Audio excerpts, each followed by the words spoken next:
요즘 세상을 지식의 시대라고 말합니다. 우리는 스마트폰으로 세상의 정보를 손끝에서 다 얻을 수 있습니다. 그런데 역설적이게도 지식은 차고 넘치지만 인격은 공허한 시대를 우리가 살고 있다는 것입니다. 몇 년 전 한 신문 기사에 세계적인 천재 물리학자로 불렸던 과학자가 나는 우주의 비밀을 이해했지만 내 마음의 공허는 설명할 수 없다, 이런 고백을 남긴 내용이 있었습니다. 이 말은 그가 블랙홀의 비밀은 풀었지만 자기 영혼의 공허는 풀지 못했다는 것입니다. 오늘날 우리 시대도 마찬가지입니다. 정보는 넘쳐나지만 진리의 관하에는 흐릿해졌거나 찾지 않고 또는 사라졌습니다. 우리는 성경을 통해 예수님에 대해 많이 알지만 정작 예수님을 인격적으로 아는 것에는 너무 태만합니다. 바울은 오늘 본문에서 무엇이든지 내게 유익하던 것을 내가 그리스도를 위하여 다 해로 여길 뿐더러 또한 모든 것을 해로 여김은 내 주 그리스도 예수를 아는 지식이 가장 고상하기 때문이라며 진리이신 그리스도에 대하여 핵심을 짚습니다. 오늘 우리는 이 말씀을 통해 그리스도를 아는 자로 산다는 것이 무엇인지, 그리고 그것이 우리의 삶을 어떻게 새롭게 하는지에 대하여 함께 묵상하고자 합니다. 바울은 우리에게 이렇게 묻습니다. 여러분은 예수님을 알고 있습니까? 아니면 단지 그분에 대해 문자적으로만 알고 있을 뿐입니까? 오늘 우리는 정보의 홍수 시대에 살고 있습니다. 유튜브 알고리즘은 하루에도 수백 개의 정보를 우리 앞에 마구 쏟아냅니다. 자기 개발은 이렇게 하라. 인간관계는 이렇게 하라. 감정관리는 이렇게 하라. 행복한 삶을 살기 위해서는 비결은 이것이다라며 모두 더 나은 나를 만드는 법을 말합니다. 그래서 우리는 매일 새로운 것을 접하며 배우지만 정작 우리 자신은 더 혼란스러워서 갈팡질팡할 때가 참으로 많습니다. 이 시대의 문제는 지식의 부재가 아니라 관계의 단절입니다.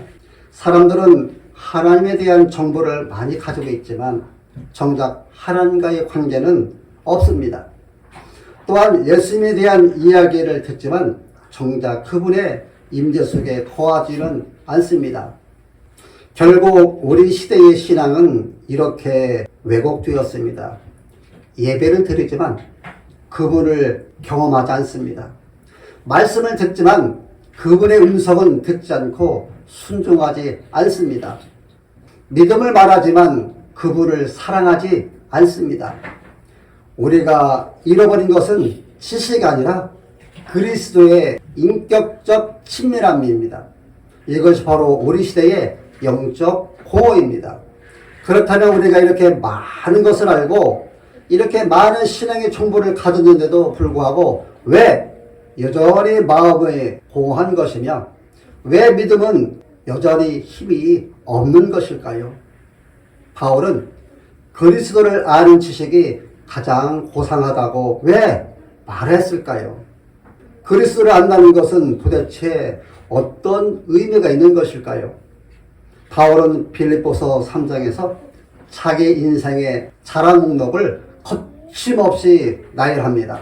나는 8일 만에 할례를 받고 이스라엘 족속이요 베냐민 지파요 히브리인 중에 히브리인이요 율법으로는 바리새인이요 열심으로는 규례를 박해하고 율법에 의르는 흠이 없는 자라. 이처럼 바울은 당시 세상에서 가장 성공한 사람이었습니다. 학문, 혈통, 명예, 종교적 열심 모두 완벽했습니다. 그런데 바울은 7절에서 매우 충격적인 선언을 합니다. 그러나 무엇이든지 내가 유익하던 것을 내가 그리스도를 위하여 더 해로 여긴다는 것입니다. 유익하던 것이라는 것은 이 단어는 경제 용어인데요. 이익이나 자산이라는 뜻으로 바울이 과거에 의지하던 그의 혈통이나 율법적 의나 종교적 열심 같은 모든 영적 자산을 가리키는 말입니다. 그런데 그는 그 모든 것을 해로 여긴다고 말합니다. 여기서 해로 여긴다는 뜻은 손실이나 파멸을 말하는데요. 즉 바울은 단순히 그것들을 덜 중요하게 여긴다는 뜻이 아니라 그리스도와 비교할 때 오히려 해로운 것으로 여긴다는 뜻이고요. 그의 인생의 정체성 방향을 전하는 것을 말합니다. 이처럼 바울 인생의 방향 전환을 갖게 된 것은 예수님을 아는 것이 인생의 유일한 가치임을 그가 깨달았기 때문입니다. 그래서 바울이 내주 그리스도를 예수를 아는 지식이 가장 고상하기 때문이라고 그 배경을 고백한 것입니다. 이 구절에서 아는 지식이란 단순히 인지적 정보가 아니라 경험적으로 아는 것 그리고 관계적으로 아는 것을 말합니다. 바울이 언급하고 있는 그리스도를 아는 것은 예수님에 대해 교리적으로 공부해서 머리의 지식으로 아는 것이 아니라 예수님과 인격적으로 연합되어 살아가는 것을 말합니다. 요한복음 15장에서 말씀하는 그가 내 안에 내가 그 안에 거하며 살아가는 동행하는 삶을 말합니다. 오늘날 교회 안에 예수님에 대해 안다고 하는 사람들이 굉장히 많습니다. 그런데 그들이 그리스도를 안다고 말하면서 정작 그분의 임재를 왜 느끼지 못하는 것이며 인격적으로 아는 사람이 많지 않은 이유는 도대체 무엇일까요? 그것은 신앙을 단지 정보나 지식을 가지고 주님과의 관계를 대신하려 하기 때문입니다. 그래서 예배는 참석하지만 예배의 대상이 주님을 만나지 못하는 것이고요. 말씀을 듣지만 그 말씀 안에서 나를 부르시는 주님의 음성을 듣지 못하는 것이고요. 기도하지만 주님과의 친밀한 대화가 아니라 나의 필요만 요청하기 때문입니다.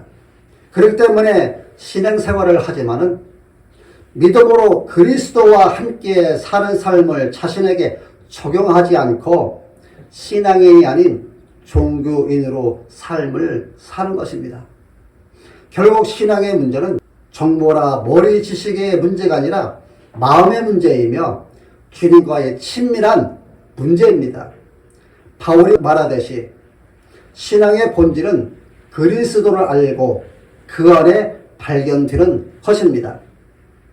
예수님께서 내 양은 내 음성을 들으며 나는 그들을 알며 그들은 나를 따른다고 말씀하고 있습니다. 사랑하는 여러분들이여, 그리스도를 아는 자는 듣는 자이며 따르는 자입니다.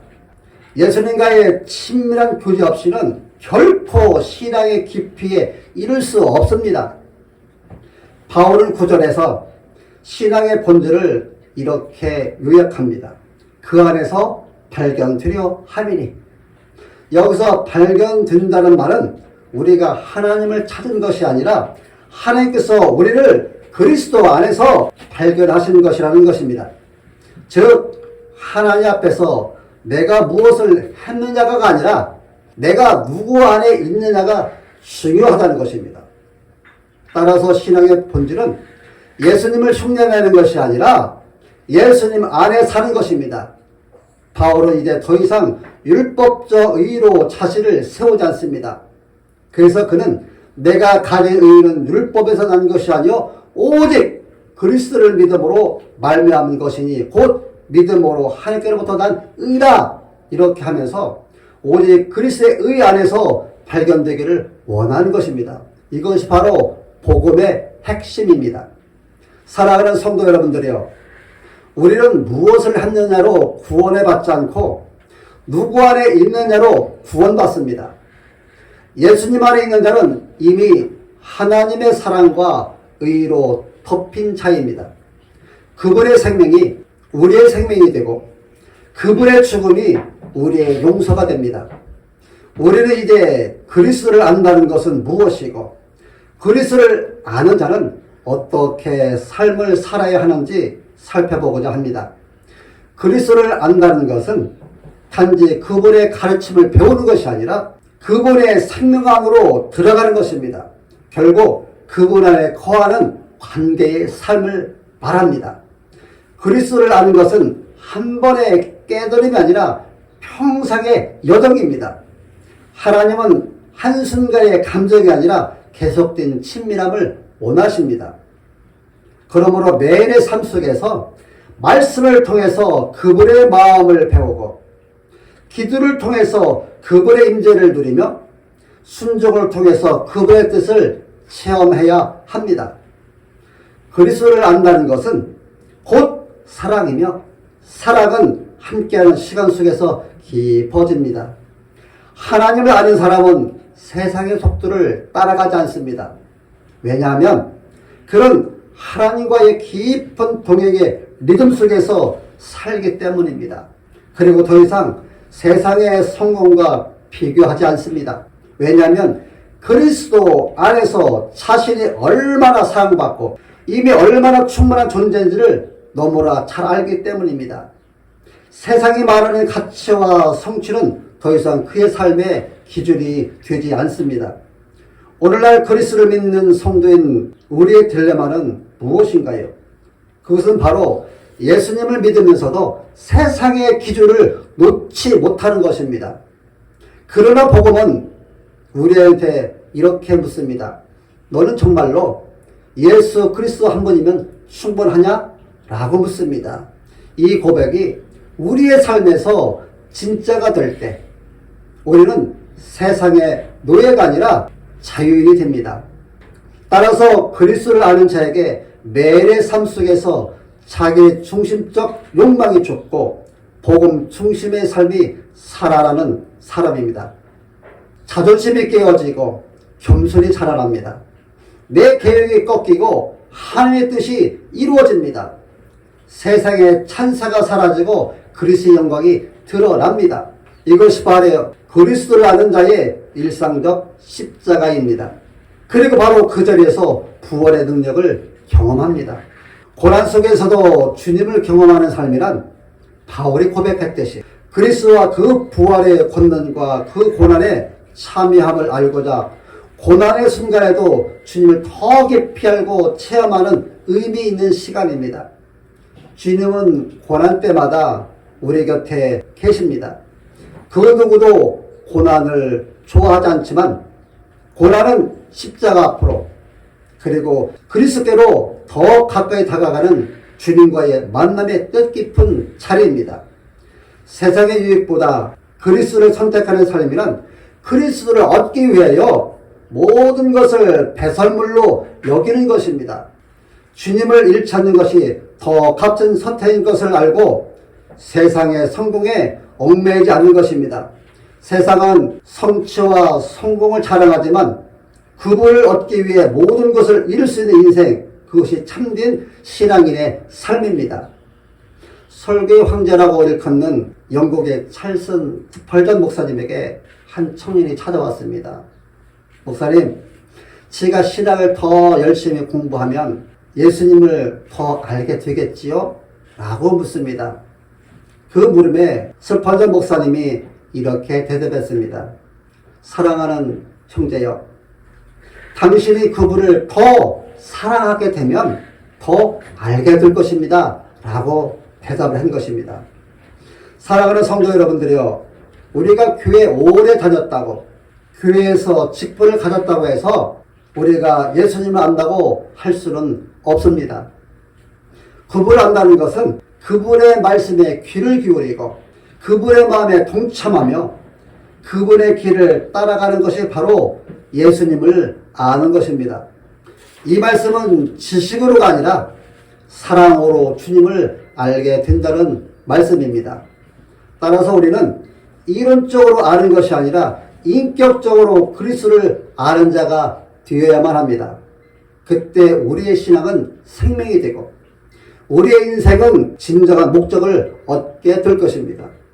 그리스도를 아는 자, 그분에 거하는 자, 그분을 닮아가는 자가 되시기를 예수님의 이름으로 축원합니다. 현대 심리학자들은 인간의 가장 큰 문제 중에 하나를 자기 인식의 착각이라고 부릅니다. 우리는 나 자신을 굉장히 잘한다고 생각하지만 실제로는 내 자신이 누구인지 무엇을 원하는지 잘 모르는 것입니다. 나는 누구이며 무엇을 위해 사는가, 어디에서 와서 무엇 때문에 살며 어디로 가는지를 모르고 살아가고 있다는 것입니다. 여러분들이요, 우리는 예배를 드리고 성경을 배우며 신앙의 언어를 압니다. 하지만 정작 예수님을 안다고 말할 수 있는가라는 질문 앞에는 멈칫거립니다. 그러나 바울은 오직 그리스도를 아는 것보다 더 귀한 것은 없다는 고백만 남기며 자신의 모든 자랑을 내려놓았습니다. 여러분, 우리가 살아가면서 주님 없이 쌓은 모든 것들은 언젠가 모래성처럼 와르르 무너집니다. 그래서 우리는 그리스도께로 돌아가야 합니다. 그분은 저들이 문 밖에서 우리를 기다리고 계십니다. 볼지어다 내가 문 밖에 서서 두드리노니 누구든지 내 음성을 듣고 문을 열면 내가 그에게로 들어가 그와 더불어 먹고 그는 나와 더불어 먹으리라. 혹시 지금 여러분들의 신앙이 지식으로는 풍성하지만 마음은 공허하지 않습니까? 예수님에 대해 많은 것을 알고는 있지만 그분의 임재와 사랑을 실제로 경험하지 못하고 있는 것은 아닙니까? 사랑하는 여러분들이요, 주님을 다시 알기 원하십니까? 그리고 주님과 함께 살아가시기를 원하십니까? 오늘 주님은 저와 여러분이 주님을 다시 알고 주님을 진짜로 만나며 지식의 신앙에서 관계의 신앙으로 변화되기를 원하고 계십니다. 그렇다면 지금 주님께 마음의 문을 활짝 여시길 바랍니다. 주님, 저는 주님을 다시 알고 싶습니다. 내 지식이 아니라 내 삶으로 주님을 더 알기 원합니다. 주님을 사랑하기보다 그저 문자적으로 알고만 있었던 저의 죄를 용서하여 주옵소서. 부디 제 인생의 중심에 찾아오셔서 성공이 아니라 주님의 영광을 위해 살며 주님과 동행하는 삶으로 이끌어 주옵소서라고 우리가 이 고백을 하나님 앞에 들으시길 바랍니다. 이 고백이 진짜 믿음이며 이 고백이 그리스도를 아는 자의 삶의 시작인 것입니다. 그리스도를 인격적으로 아는 경험이 저와 여러분의 전 인생의 기쁨이 되기를, 그리고 그리스도 안에서 발견되기를, 그리고 복된 삶이 되기를 예수님의 이름으로 축원합니다.